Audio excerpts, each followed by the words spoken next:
Hello, today I want to show my audio system. This is my cat, this is not my audio system. This is my audio system. And it has a pretty interesting story. This audio system is pretty good. It's way better than this thing, which is controlled by this thing. And yes, this is Pong running on that little screen for some reason. So I will tell you a bit about this system, about its story. And especially about this one, because this one I repaired. So in Germany, we have like a week in every year where we can just throw trash in front of our doors and the government will take it and, I don't know, do something with it, I guess. But I guess they throw away a lot of good things as well. Like this thing. I found this thing. It was just laying on the street, like among the junk piles everywhere. I also found some Lego and some two PlayStation 3 controllers, which was a very good find. I've always had problems with PlayStation 3 controllers. So I found this thing. And yeah, it has some problems with the caps. The caps are gone, but that is totally fine. It still produces sound very well. It's totally fine, like really. And not only is this good, but there are also some high drivers right here. And they produce some really good sound as well. Like all these in combination are so awesome. I will show you in a second. So there's a high driver, there's a mid-tone driver, and there is a subwoofer. This is quite awesome, right? And this thing is a car subwoofer, that Magnat Pro Charger 130 Pro, whatever the hell, this thing. It has 400 watts RMS, 1200 watts max. It's 4 ohms. And I bought this thing for 60 euro. And along with it, I got the Crunch. So for 60 bucks, I got a fully functional subwoofer and an amplifier. Right here, I'm inputting it into the front channel, and then the front channel is outputting into the rear channel. Basically audio pass through like that. And the front channel is the upper one, and the rear channel is the subwoofer, of course. Because, as you know, subwoofers are always in the rear of the car. And you may ask, what the hell is this thing? Oh, this one weighs a lot. It's like 30 to 40 kilos. It's a car battery. Maybe not for a car, but it has 140 amp hours. That's like 3 times more than your regular car has. And I just got it for free. Just found it, I guess, among the junk piles. Pretty crazy what they throw out. And it works. Like, it's crazy to me what people are throwing away. I charge it with this thing. My variable DC power supply. Bench power supply. It charges this thing whenever it's discharged. But it takes very long to discharge because this guy can hold like 1.5 kilowatt hours, which is a lot. Oh, my phone needs to be charged. Okay. So I've made some repairs to these drivers, alright? So this driver did not work, this one did work. So the problem was in here that the contact here was broken. But then I put in a new cable there and it works totally fine now. That's it. That's all that was broken. That one worked totally fine as well. I resoldered these like very crudely, put in new wires in here, but that was not because it was broken, just for performance reasons. So it has more performance, so it's awesome. These high drivers just work.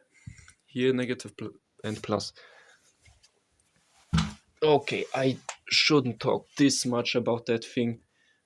I will show you what it looks like inside in a moment, but first let's test it. How do you even turn this on? Like, look at this cable mess here I did. So many cables. How do you turn it on? So this battery is connected like this. I believe this is this negative. No, this is the positive pole. The positive goes to the switch right here.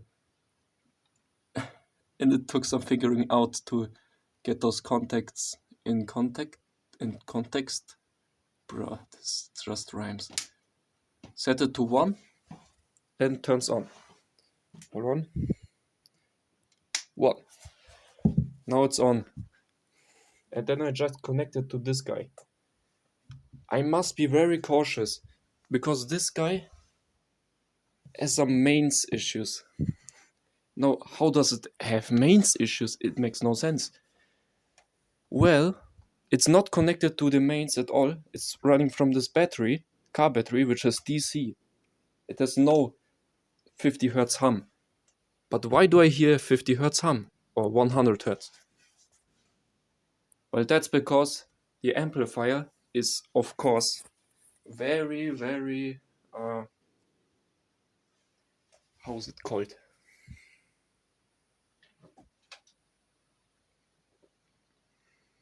It amplifies the tiniest amounts of anything, and tiniest amount of electricity. So if the electricity is somewhere nearby, like those wires are running somewhere inside those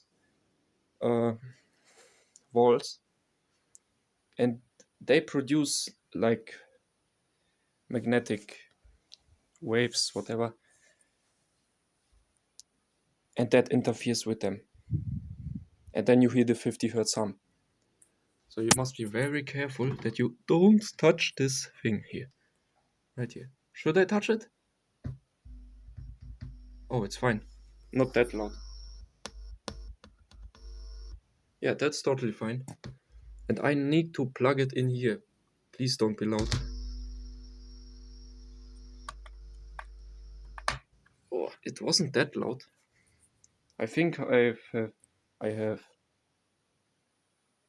put it to be less loud. Whatever. Let's start up my PC.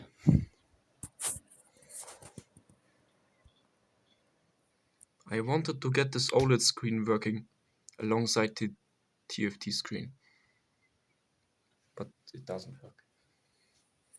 There it is. Arch Linux. Oh, I hate this. So, we have some music here. Gonna run it.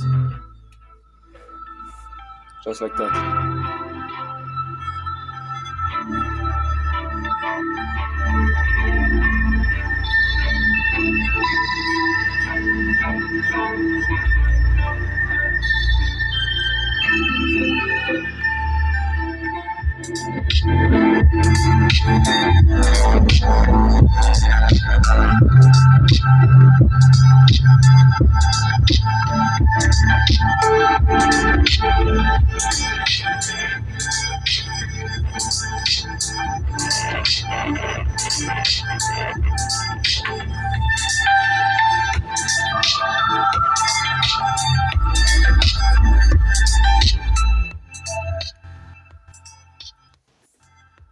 So, hopefully there is no copyright on that song.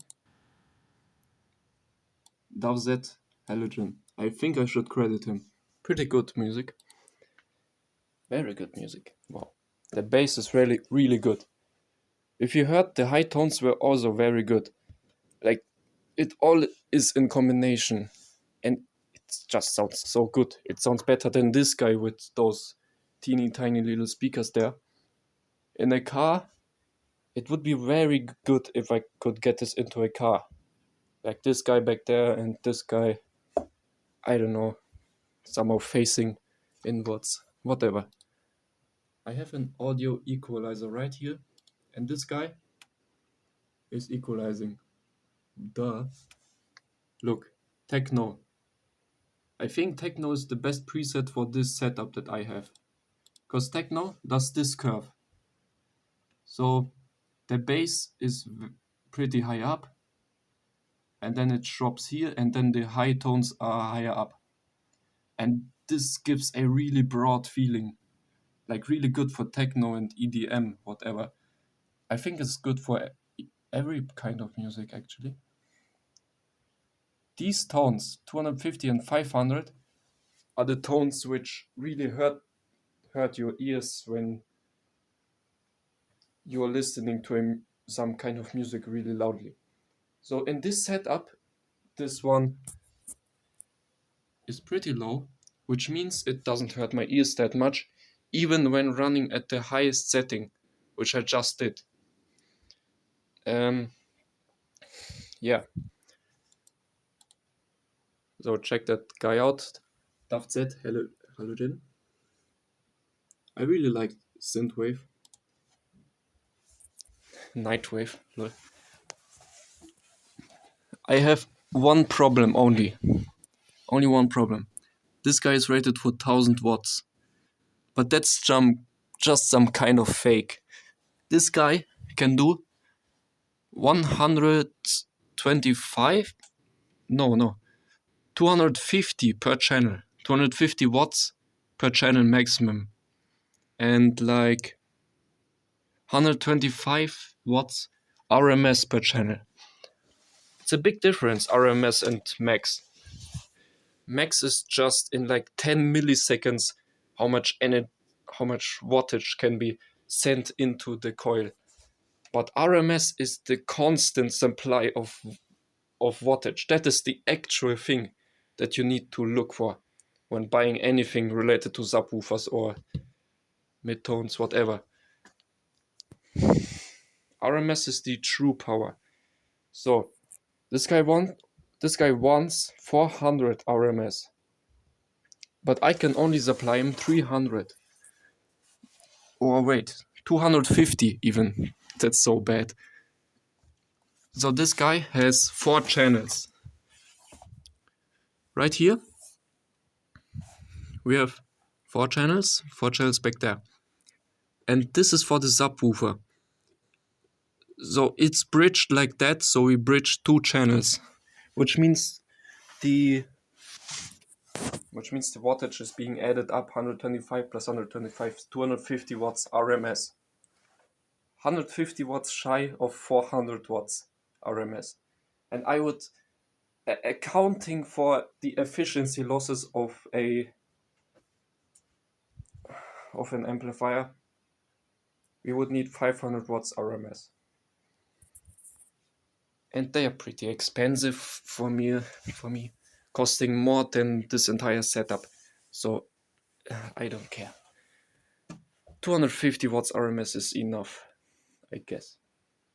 And 500 watts max. And this guy expects 1200 watts max.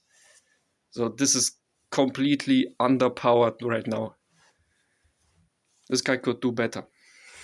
This guy's doing good, but he could do better with a better amplifier. I want a digital amplifier, which is more efficient, I guess. So, if you like this video, like and subscribe. Build your own audio system.